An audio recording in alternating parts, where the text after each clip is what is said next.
Welcome to Exposure Therapy, and today our guest is my good friend Tim Arnold from wonderful Central Alberta.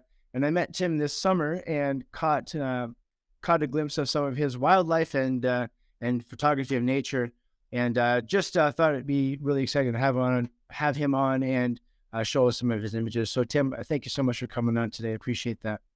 Yeah, you're very welcome. I'm looking forward to this. I was quite pleased when you contacted me and asked me if I wanted to participate in your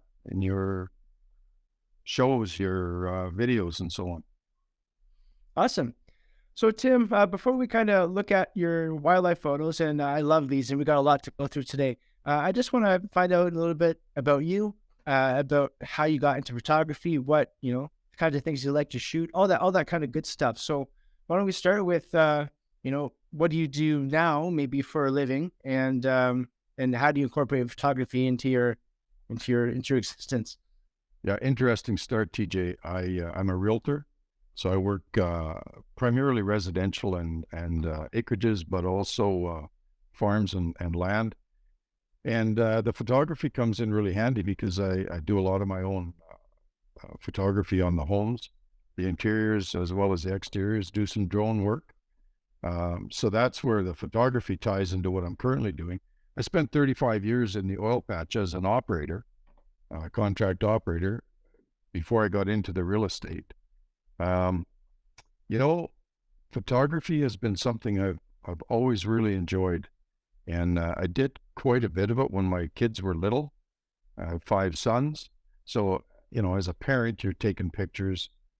And then I kind of got away from it because life just got busy and film wasn't cheap. And anyway, I got away from it. And then digital came along and it intrigued me. And so I wanted to try it. And my first camera was, I think, a Nikon. And it was not an SLR. It was some kind of a point and shoot. But anyway, I realized that digital, if nothing else, was handy and inexpensive. Yeah, I've heard film, especially these days, like even though it's making a comeback, is really, really expensive. Like it could be $10 kind of per roll sort of thing. Yeah, it is. And I mean, it was fun. I actually had my own darkroom for a while. I developed black and white and played around with that. You know what? It's fun. It's really quite enjoyable. Seeing what you can do with exposure time under the light and, in the chemicals and so on. But that's another world. Do you have a favorite part of the film process, like whether it be the shooting itself, the developing, or is it kind of a ritual that you enjoy each part equally but differently? I'll be really honest. I'm a bit lazy. I like shooting. I don't like editing. But if I get some good shots, some good images, it is fun to go back, go look at them and edit them and so on. Wedding photography would be a real drag because, man, it's so much editing. But, what I do, I can pick and choose what I edit and how I edit and so on. Mm-hmm. So I've shot on a film camera. I've never actually developed the film. So I've never gone through the whole process, even just submitting it outside of those old point issues that you'd give to like Walmart or Shoppers Drug Mart to develop or whatever.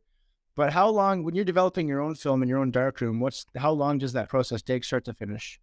It's been a long time and I don't really remember. I really don't. I just know you had to get in a very dark room. You had a red light on. Red lights, for whatever reason, didn't affect the exposure process. And then I can't remember how long we'd have to keep the negatives in a tank and the prints and so on. There were chemical solutions that you made up. And, I'm sure that it has changed considerably today to what it was 35 years ago. I'm sure it's much different. But I just remember really enjoying it. It was just fun to take the pictures and then develop them. And then, as time went on, I just sold my equipment. Life took over, family took over. And as I said, eventually then I got back into it at digital. Nice. And so what are you shooting on digital, but what are you shooting on these days? I'm a bit of an odd duck. I shoot with Olympus and Panasonic, actually. I've got cool. Panasonic G9. They share micro four thirds Mhm. technology, and so lenses are compatible on both. So I've got some Panasonic lenses, some Olympus lenses. Both companies have good glass, Mhm. and I like the Panasonic video. The Olympus, it shoots pretty good images. So for wildlife, you've got the with the four thirds, you've got two times crop. And for anybody that's not familiar with crop image, then your two times crop takes the full frame and acts as a doubler. So your for example, a 50 millimeter on a two times crop or on Olympus would be like 100 millimeter on full frame. So for wildlife, etc., which distance is pretty important, Mm. um, it's quite handy. That's a neat little hack. Right? If you can't get like that 3 foot long lens, Yeah, just get the it, micro it, four thirds. it's no, it's true though. It does make a difference, right? I mean, I've looked at a new lens. It's 100 to 400. Put a 1.4 extender on it, and it makes it into what is it, about a 140 by six something, and then compared to full frame, wow, you're like almost up to 1,000 millimeter. Yeah, You've got a lot of reach. yeah. Those long shots, I think, or long lenses or long capabilities really, really come in handy with wildlife. A portrait photographer don't really shoot wildlife unless they're pretty used to tourists and stuff. Like in Jasper, I got, I was out there last week and I got right up close to a deer because I'm sure they just see people all the time and they don't really care. Yeah, But yeah, you want to get some real wildlife, you need that long lens. you need that long lens. Yeah, even with the wildlife like Jasper and so on, I mean, they're pretty used to people, but you still got to be careful with bears, for example, and any wildlife. You wanna don't want to crowd them. The bull elk in rut, want to give them a little space. We get to an elk picture, and I'll tell you a little story about being pursued around a tree. Um, so you mentioned Jasper. Where's your favorite spot to go shoot? Do you have a favorite, or is it just a lot of really cool spots you like? I like Jasper for wildlife. It's really good. I've got some great sheep pictures on the way there. On along the parkway. Some good bear pictures in that area, elk, and so I like Jasper because you can almost always get something there. But so much of wildlife photography is right spot, right time. You can sit somewhere and wait for hours. Nothing happens. You can drive 5 minutes and lo and behold, there's a moose comes out of the bush. Mm-hmm. It's all about it's and it's just driving around, covering the country, a lot of it. So I'm gonna start taking a look at some of your photos here, and I'd like to start with this one. Uh, this looks like it might be, well, certainly a mountain, but is this Jasper as well? No, that's actually south of Hinton at a place called Catamount, and Okay. and I think it's called Hot Rocks. It's up behind Tech Mine. Um, Friend of mine and I, that's him in the picture there. We've done a lot of photography together, and we hiked back up in there, spent a good part of the day, got some sheep pictures, some elk pictures, and just enjoyed the scenery. It was beautiful. There's a place called Hot Rocks. It's steam and hot heat coming out of the ground. And I think in the winter, there's no snow. It's melted. Um, it stays warm all winter in that particular spot. Amazing. Rather unique. Like not a volcano, but kind of mini version.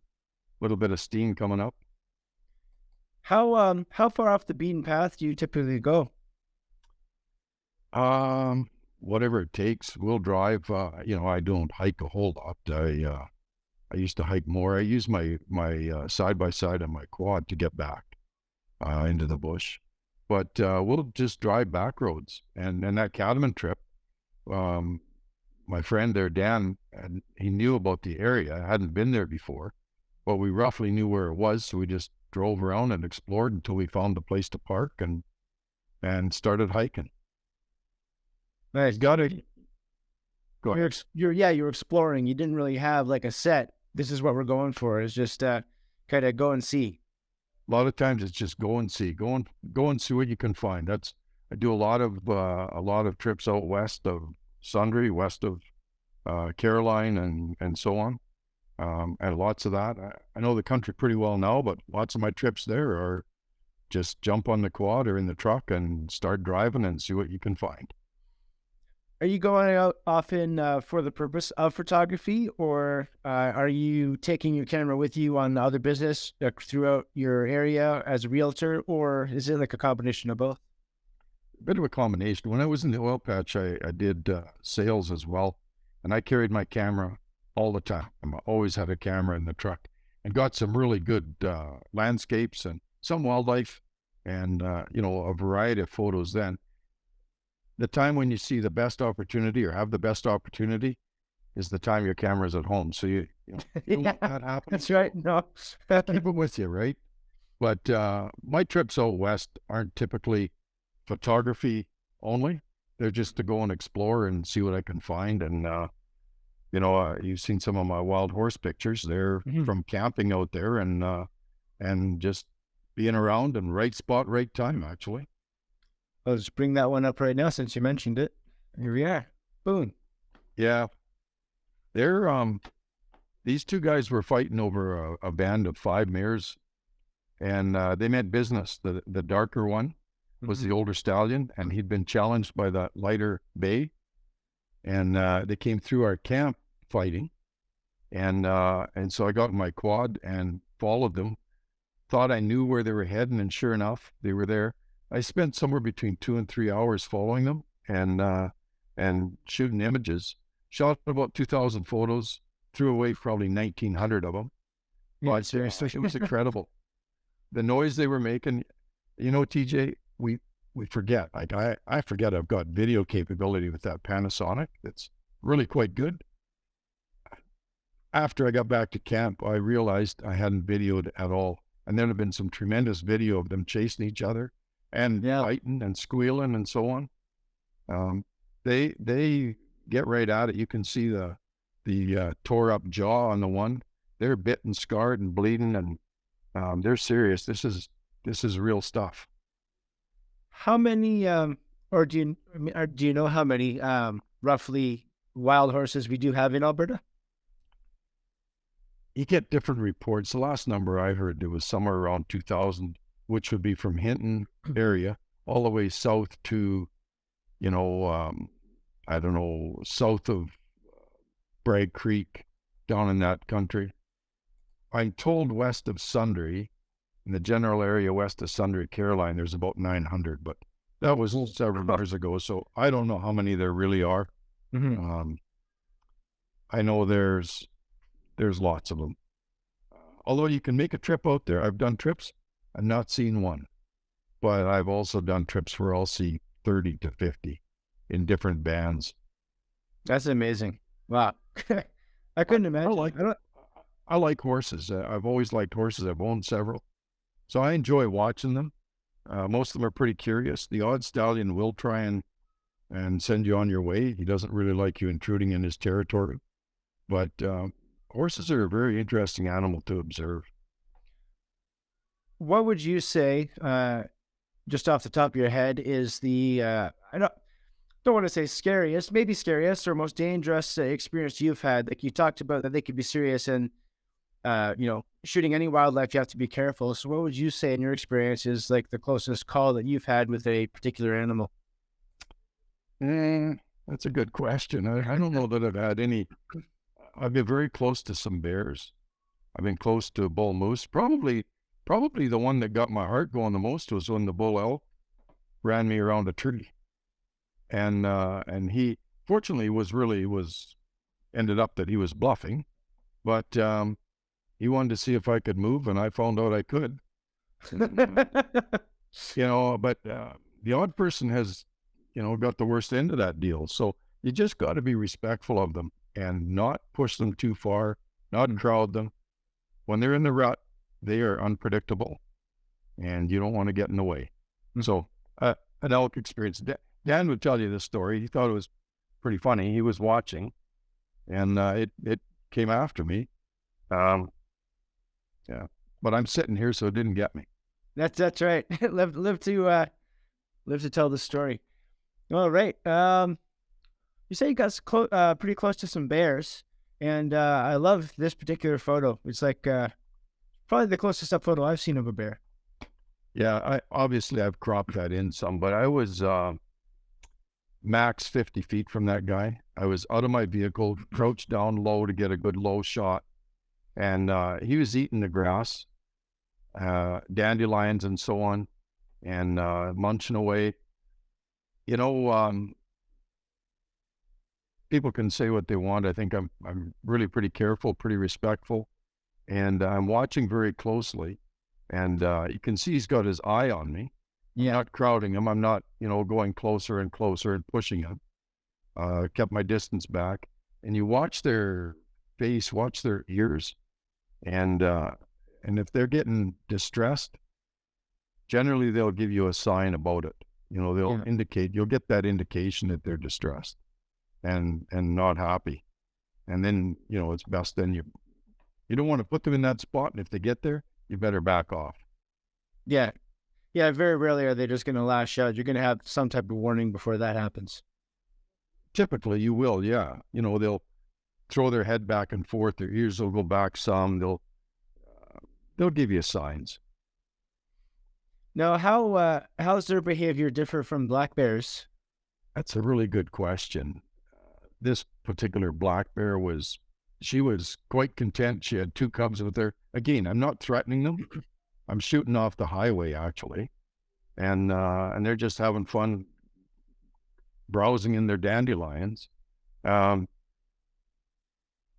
They're depending on the bears and where you're at, they can be more timid. Park grizzly bears aren't particularly timid. Like 122 down at Banff, split lip, they'll hang around for lots of photos. They, Used to it. they're used to it, right? You get a bear in a real wild bear, that's probably a different story. They're going to be a bit more timid and move on. I was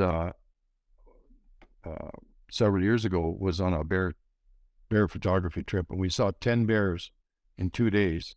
And I don't know if you've got them there. I think I sent you the sow and 3 cubs.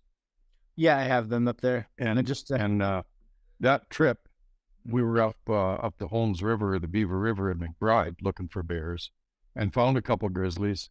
And you know what? What a difference between them and the park bear.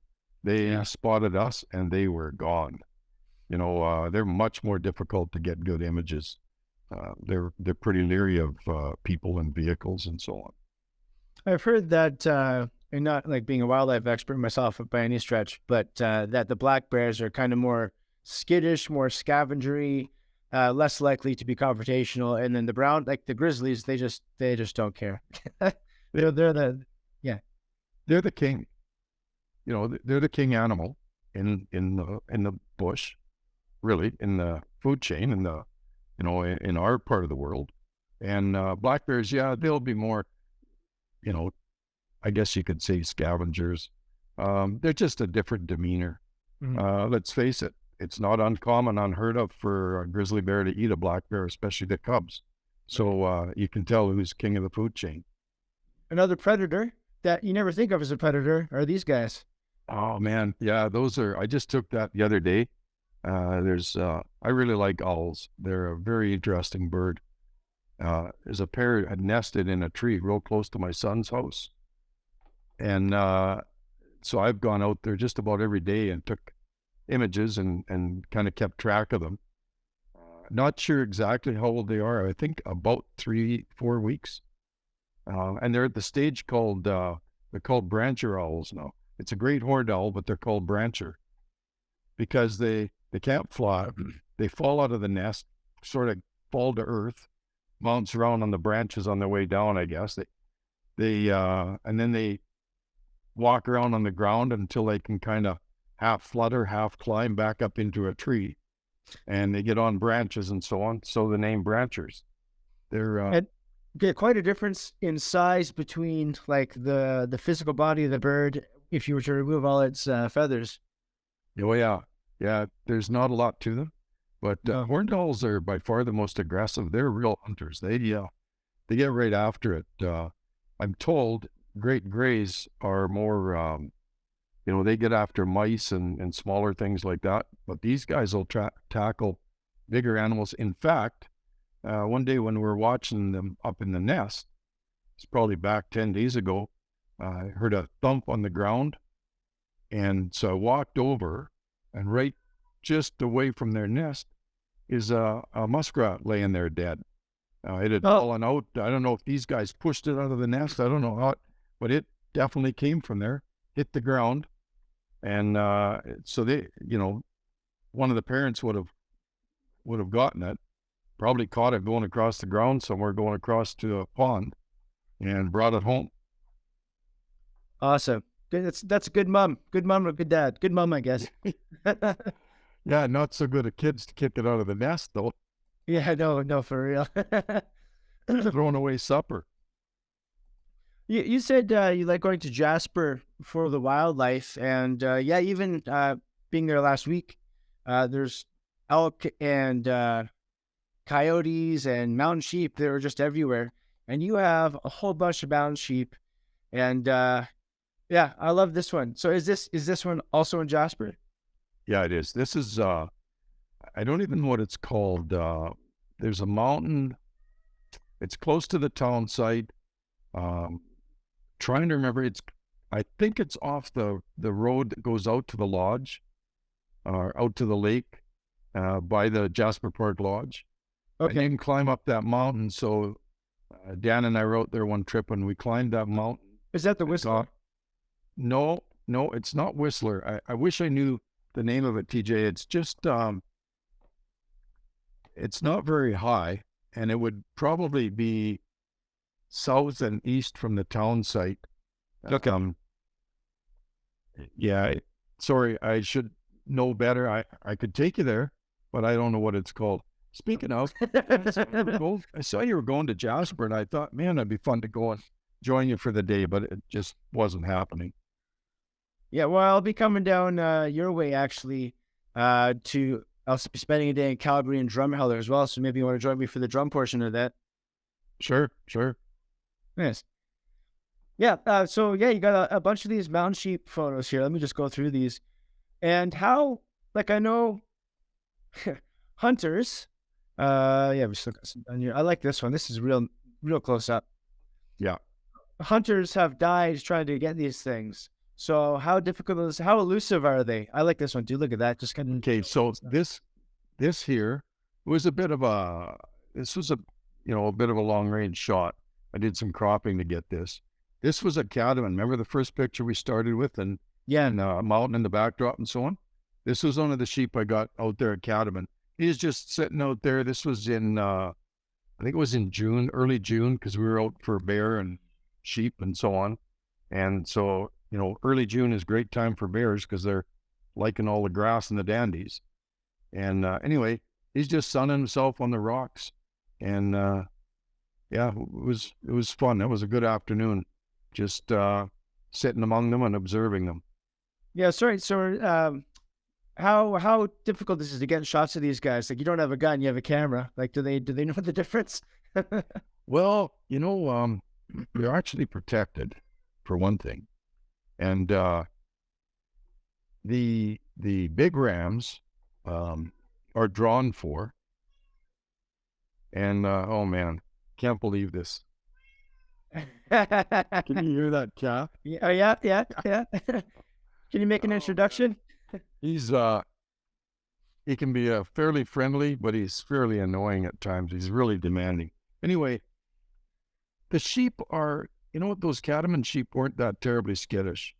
I mean, they weren't, you couldn't walk them around them. Some of the pictures we're going to look at were in the park. And like this guy here was in the park. That was right near Jasper.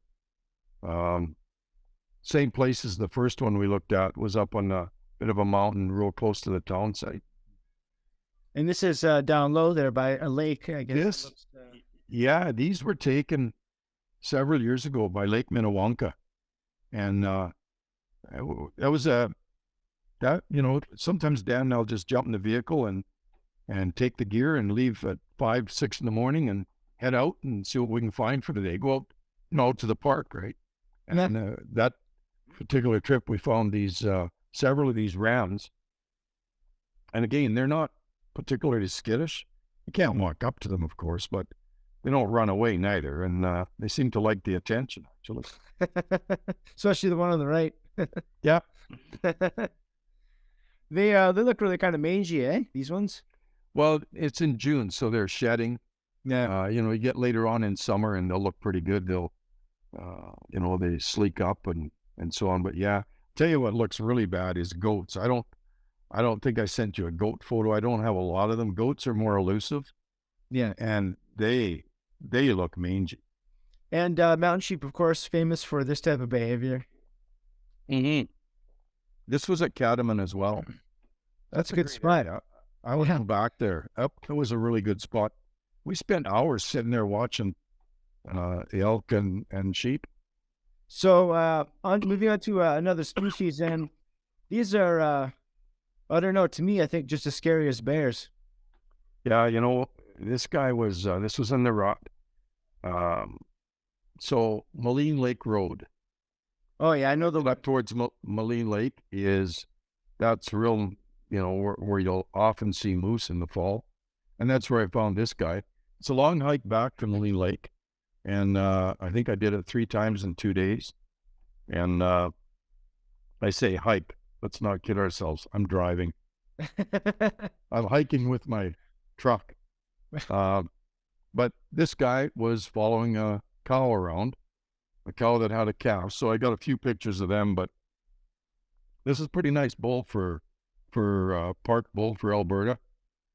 Doesn't really compare to the, to the ones in the Yukon, but still it was he's a pretty nice bull. He had one thing on his mind and he wasn't particularly concerned with me. I remember when we first moved out to Alberta, we lived in Edmonton, but I took my wife and kids out to that spot, Moline Lake Road. Because we went to Moline Canyon, then we went to the Moline Overlook, we went up to Medicine Lake, and then we continued up to Moline Lake. And between Medicine Lake and Moline Lake, we saw a young moose there. It was just out in the middle of the road, so it was really nice to be able to get to see that. Yeah, and that's what I was talking about, timing. I drove up there when I got the picture of the bull. I'd been there the night before, and earlier in the day before, and this was in an afternoon, if I remember correct, later in the afternoon, and I just drove up there, stopped at a little campsite pullout type area by a river, shot the breeze with a couple other photographers, Mark, trying to remember his name, from Ontario, Mark Raycroft, maybe. And Okay. Anyway, he's a professional wildlife photographer, and so I drove up to Moline Lake, nothing. Drove back, parked in the parking lot there again for a little bit by that river. All of a sudden, there's activity, and here's this bull comes wandering a cow, and then the bull following her out of the bush. So it's so much just being in the right spot, the right time. Yeah, amazing.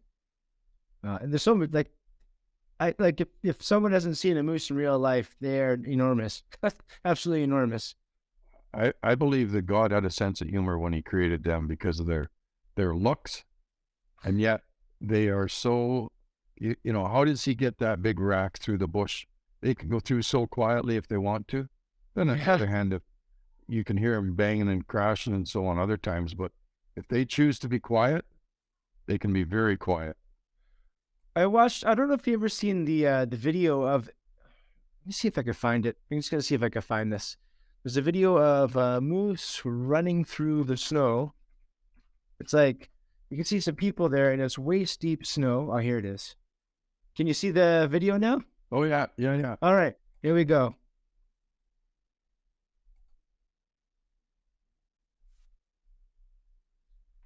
Yeah, so let me just skip ahead here.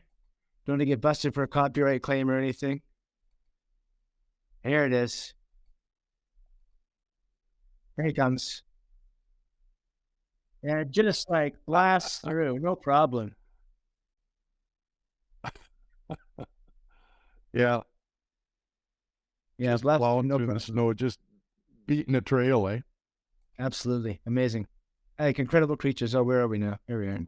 And honestly, what you said, moose, a bull in rut, but a cow with a calf is really can be very unpredictable, very protective, and really almost deadly. Like a cow moose is nothing to mess with.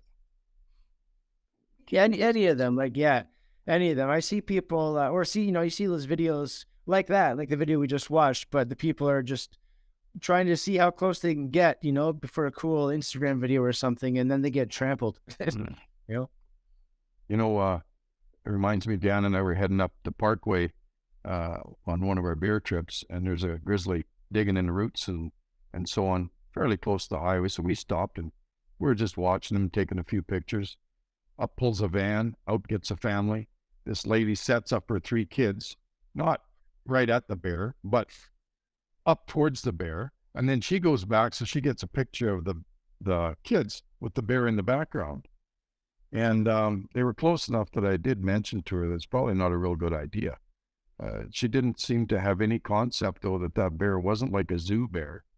Could be a bit unpredictable, and what they were doing wasn't really that smart. So anyway, No. people do that sort of thing. I've seen a guy get almost put right into a vehicle by a bull elk. Oh my goodness. Some people's children. Well, yeah. It's so I was having an argument with myself as to whether this was a moose or not. Is this a moose as well? Yes, it's a moose, and I just threw that in there. I love this picture because it kind of looks like it's laughing, which it isn't. It's eating leaves. This is a cow moose along south of Jasper. I'm trying to remember the name of the campground that this road goes to. It detours off of Highway 93, probably goes about 15, 20 kilometers. If I remember right, it might be the road that goes up to Mount Edith Cavell. And anyway, it just follows the river along, and you'll often find animals along that. It's not so traveled. So anything where it's not traveled that much, more typically will have game. And we sat and watched this cow for probably half an hour. And now these guys. And when I saw this image, I automatically hear that screeching metal sound. Yeah, they're when they bugle, it's really quite a sound, isn't it? It's I'd never heard it till I started doing photography and hanging around watching these guys in the fall. And this particular bull is an older bull. He had a really beat up rack. And I was driving, it was a side road out of Jasper. And I see some cows running through the bush. And so I just stopped and waited. And I can't remember if it was 15 or 17 cows came through. And then this guy came along. And obviously he's doing something right because he had a big harem of cows. And yet he was an older bull, but he obviously knows how to handle those younger bulls. Yeah, he looks like he shows those. He shows that he's earned the earned the harem, I guess. Yeah, earned it. Yeah, they got to defend. I've seen them fighting, and it's boy, they get those antlers locked and they start pushing each other around and running each other, and they work pretty hard at that. They have that crazy. I think they elk probably to me have the most attractive rack. They really are. Dan got a bull last fall there. You've met Dan, and it's Yeah. wow. I think it's 6 point. It's very impressive. And yeah, there's often fairly symmetrical. This one's a little bit off out at the tips. It's got a drop tine there and so on, but really impressive animals. And here we have one man on a mission here. He's on a mission. This is the same guy as that first picture, and this was probably the last of the cows that he was chasing or looking after. They were, he kept them together, and yeah, he worked hard to get them and hard to keep them. And was this after? No. Call. Oh, this is a different elk, a little bit younger one, and not quite as crazy looking rack. I'm not sure. I'm not enough of an expert to tell you how old these guys are. I know this is a younger one though. The cool thing about these places you go to shoot, like Jasper and stuff. Oh, like here's that's not the picture I was thinking. Was it? This is Catamount again. Yeah, they all kind of. There's the one. I was trying to find the one. Maybe I don't have it up here. There's the one of the sheep and the elk and everything kind of all together, just Yes. grazing. Yeah. And, it was early June, so the grass is greened up, snow is all gone. They've kind of got rid of their they're getting back into shape again. They've recovered from their winter. They're going into the easier part of summer, and they were pretty content. Nobody'd been chasing them around, and we just sat, like I said, for hours and watched them. Took a bunch of images and kind of followed them with respect, right? Not chasing them, just sort of wandered around. And yeah, it was a terrific afternoon there. What a beautiful sight. It was really, really pretty. I'd love to go back there actually. That marmot picture is out at Catamount as well. Target rich environment, Catamount. Yeah. Amazing. It's hoary marmots are they're quite an animal. How they survive, man. They live in rocks. What do they eat in the winter? I guess actually they tend to hibernate. They're quite an interesting animal as well. There's lots of interesting animals. If you start looking at them, following them, reading a little about them, watch them, observe them. Do you have a favorite?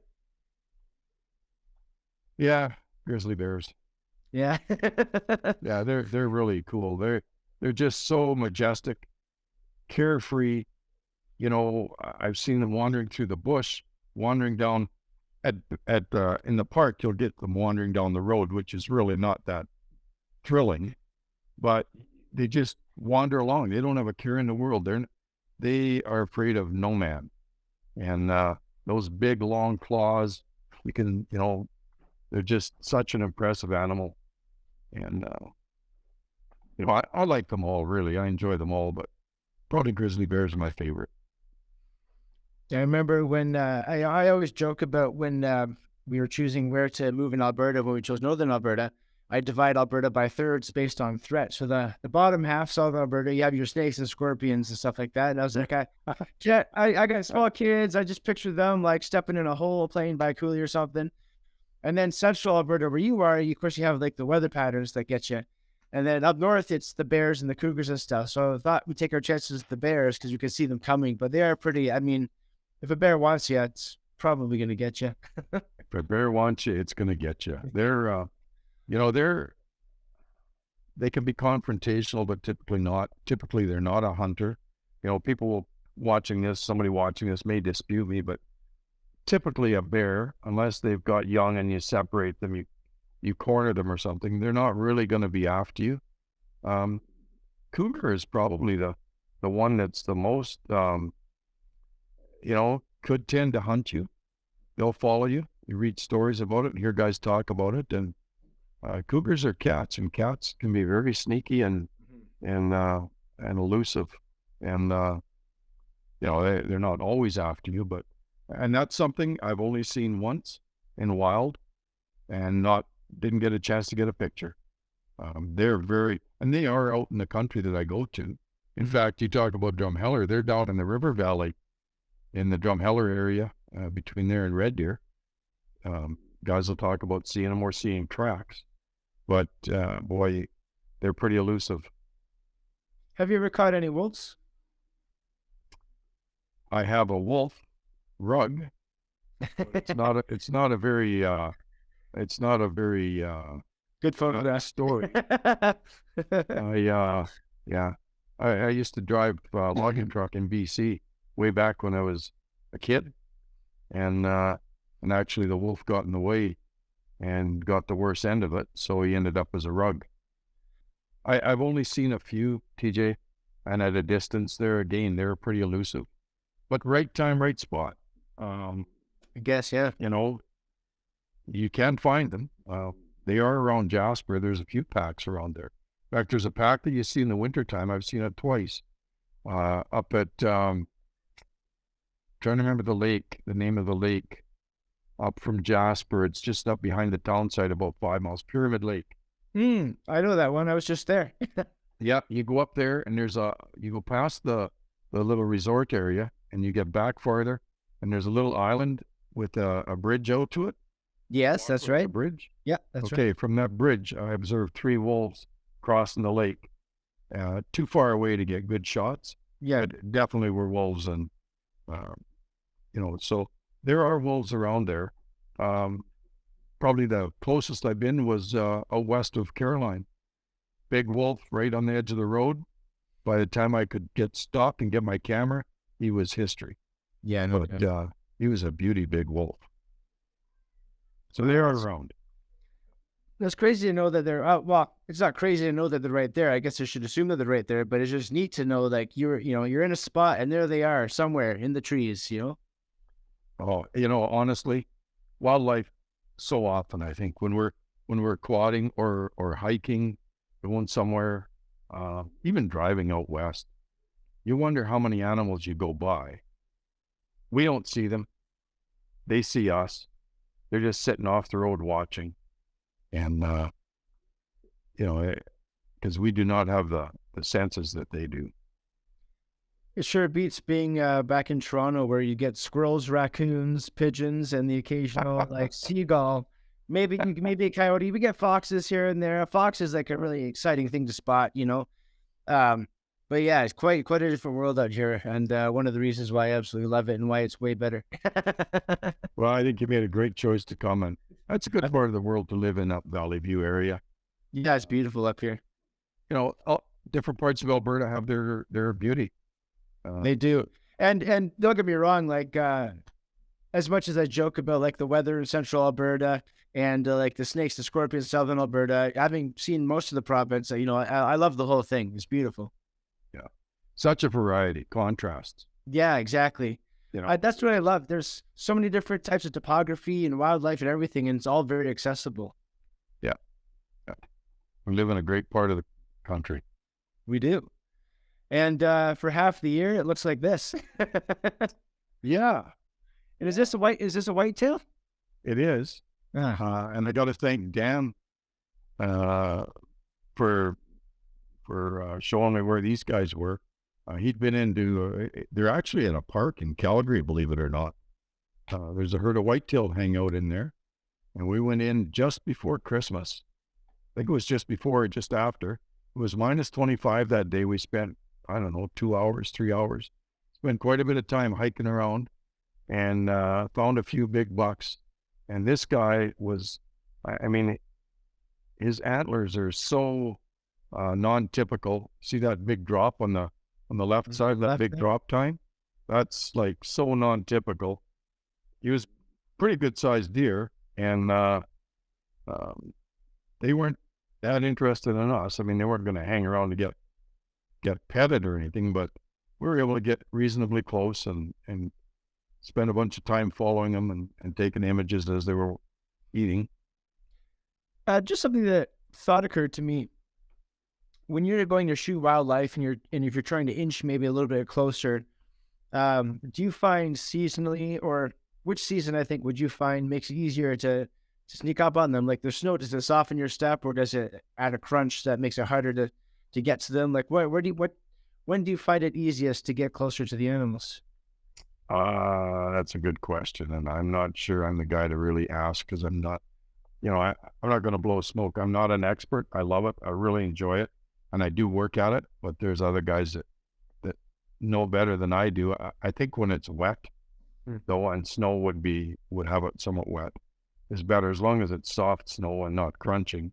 Right. But wet, if you're in an area where there's leaves and so on, and they often know you're there. It's whether you run up on them quickly or move in slowly makes the difference. Mm-hmm. And as soon as they feel threatened, they're gone. Often an animal, for example, the horses, some of the bands, boy, you come around the corner, you're an eighth of a mile away and they're out of there. and others you can be 100 feet and they hang around. So they're all different. But when you're trying to, move in on something, move up a little closer, if you go straight at it, chances are it's going to back off or leave. But if you kind of go at a bit of an angle and work your way almost like a sailboat tacking, you get what I'm talking about, and use that sort of a technique, you can move in closer without them moving off. But again, you got to be respectful. I think that's the biggest thing, is respect for the animal and the fact whether they've got young with them, and make sure they're not stressed. It's really important. That's where long lenses come in. So you can get that good image from a distance without crowding in on them. Yeah. Yeah. You got some sheep pictures there where I was really pretty close. If they felt crowded, they'd have been gone. They're just pretty used to people. And so I didn't feel like we were infringing on their territory or crowding them to the point where they were stressed. Also, you're shooting Olympus. If you're shooting Canon or Nikon, they would have totally been out of there. Well, right. Today's episode is brought to you by Prairie View Photo Tours. Prairie View Photo Tours invites photographers of all levels to book their all-inclusive, authentic Alberta adventure at pvphototours.com. Awesome. So that's your whitetails, and quite a few of those here. But then these ones here are mule deer, yep? Yeah, they are. And they are plentiful here in Alberta, and they're in a field of what is also plentiful, which is our canola. Exactly. I really like those pictures. These guys, their antlers, these are probably in July, looking at the canola crop and so on. So their antlers are, already velvety. This is at the end of the canola. So antlers are a little bigger, and a couple of, not bad bucks there. Yeah. And they're curious. Nobody's chasing them around, nobody's shooting at them. So they don't typically run right away. Again, though, if you just go right at them, they'll leave. But if you kind of maybe go at a bit of an angle, they might hang around for a bit. So this could have been virtually anywhere in Alberta, because we have canola everywhere. Where was this one taken? Actually, these were taken just straight west of Three Hills. Nice. This is some of when I was working in the oil field as an operator. Early mornings, I'd see lots of deer and raptors and hawks and owls and so on, and see lots of animals early in the morning.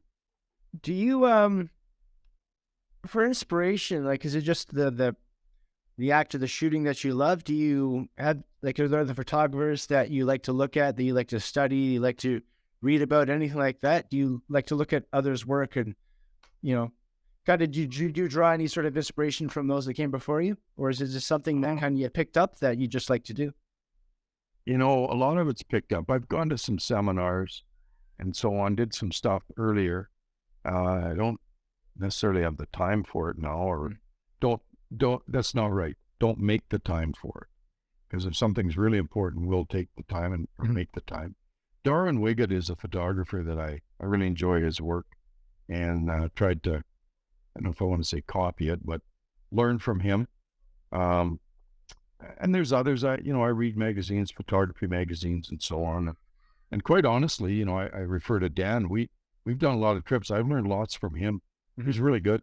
And he's self-taught, other than reading a few magazines. And, so I think we feed off each other a little bit, learn from each other a bit. And so that helps, going out with somebody else that's really quite good at it, I think it's a way to challenge yourself to be better. And it's also exciting. I find, like, when going out with another photographer, that you go out with, a totally different setup, and you're a different person to begin with, but you're shooting the exact same subject matter, but you get two wildly different results. And that's exciting to see. Very, very true.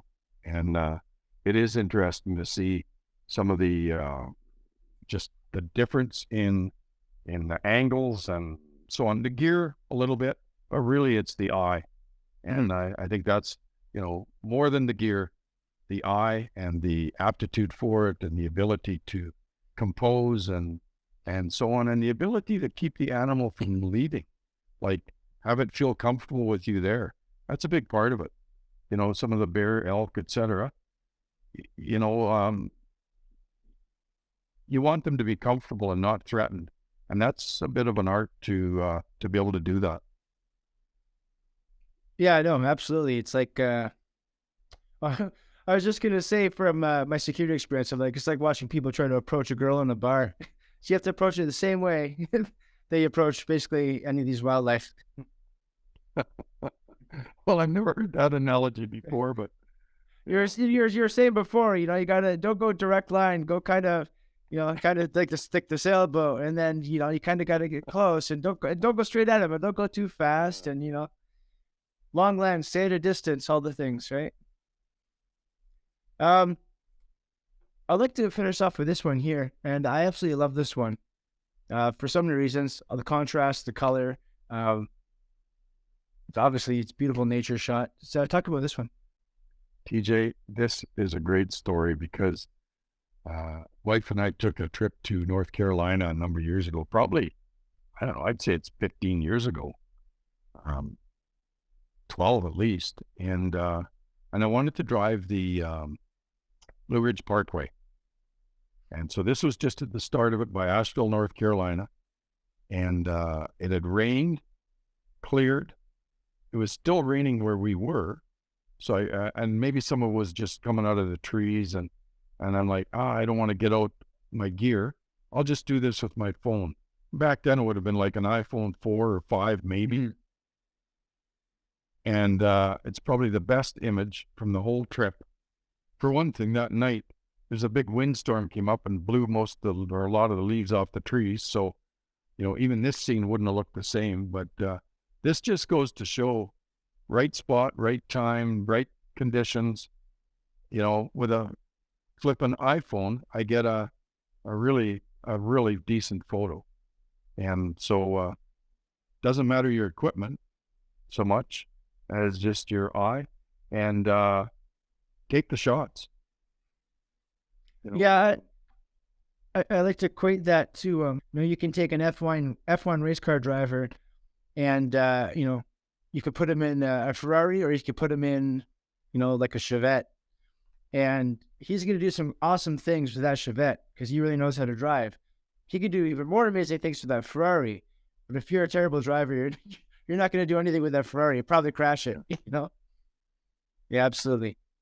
Yeah, it's just so much about take the and shoot the picture. And you said you like to have your camera with you most of the time, but do you find yourself shooting a lot with your phone?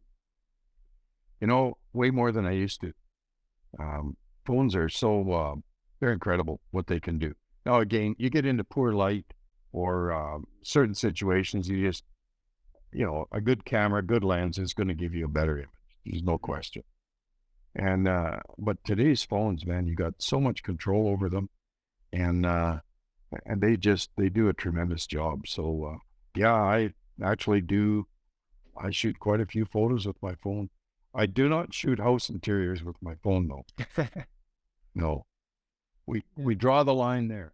We have some standards. That's what we do. When my house interiors, I'm using good gear.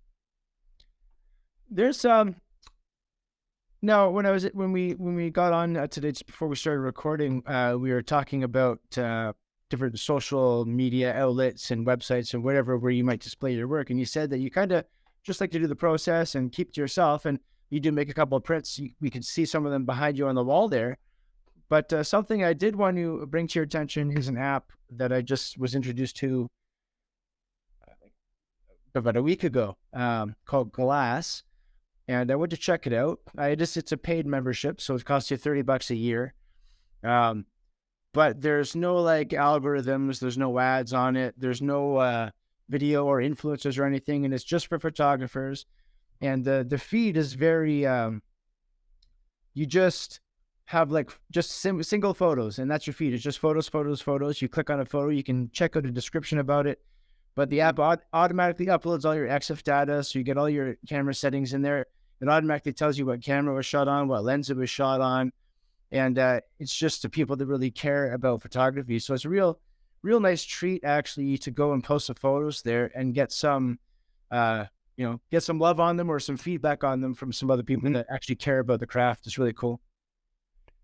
Interesting. Yeah, there are lots of apps. That actually sounds, quite interesting. I didn't mention at the beginning, but one of the things that I did was a lot of team photography, um, lacrosse teams, hockey teams, Mm. figure skating, etc. And of course charged for that, and that helped buy equipment and buy gear. And I've sold a few canvases and prints over the years. Donated some, sold some, kind of helped pay the way a little bit. But as life went on and moved into different different areas, I just felt I didn't have the time to pursue marketing them, and that's a whole other avenue. That's a whole other degree of commitment to do the marketing. So I just enjoy shooting, some editing, and I've got way too many canvases and prints because I get a photo, the one you can see in the background with the loading chute in the in the mountains in the back and so on. I really like Left that. shoulder That's there. one. Yeah. Yeah, that's one I did last winter. I'll move there and you can see it better. I did that last winter. A little did a little HDR effect on it and so on. And I've made 2 canvases just because I like the photo. I've done that way too much. I don't have enough wall space. Excellent. And people can also find you down here at wildhorsesrealestate.com. Uh, not for photography, but if they're looking for those services, or I guess if they wanted to contact you for photography, they could do it through that way as well. They could do it through that. Yeah, you bet. Tim, anything going on? Any projects? I know it's not photography related, but you are kind of embroiled in a political election that's going on right now here in Alberta. Is there anything you want to, anything you want to say about anything that you're doing, any projects, anything photography related, before we sign off? Um, no, I am busy. You're right. I'm busy with the political side of my life. Uh, when that's over, I'll get out doing more shooting and so on. I plan to do a bear trip, Banff and then up to Jasper. I really want to get that in, be right after the election. 1st of June is the best time to go for bears. They're, you get up in the mountain areas out in the parks and so on. You got altitude. So your dandelions aren't out until end of May, early June. And typically a good time to see grizzlies. So gonna get that in, and who knows, maybe back to Catamount because that's just great country to go to. I was supposed to be going in May this month out actually to out to not to Catamount but to Jasper. Well, it might not be in Jasper, that area. I have a friend that lives in Hinton, and Okay, he's going to be going out bear hunting. So I'm going to be going out to film and to document the bear hunt. sure. And any idea where he's going for his hunt? No, no, he says he's seen a lot of bears out. So he lives in Hinton, works in Grand Prairie, so somewhere I guess along that Okay, drive. yep, it'll be up likely up between there and Grand Cache and up. It's a trip I'd like to do sometime. Never done it. Hinton to Grand Prairie. Mm-hmm. There's so much beautiful country in this province, really in Canada, but we've got such contrast, as we said earlier. You can go from the wheat fields to the mountains and everything in between. Yeah, absolutely. Yeah, beautiful. Sir, thank you for coming out today again. I really appreciate it. It was really fun talking with you and really neat to see all these different animals. Yeah, good. Thanks, TJ. Thanks for giving me the opportunity. It is fun to share it and think back on some of those experiences. Awesome, Tim. We'll talk to you soon. You bet. Take care.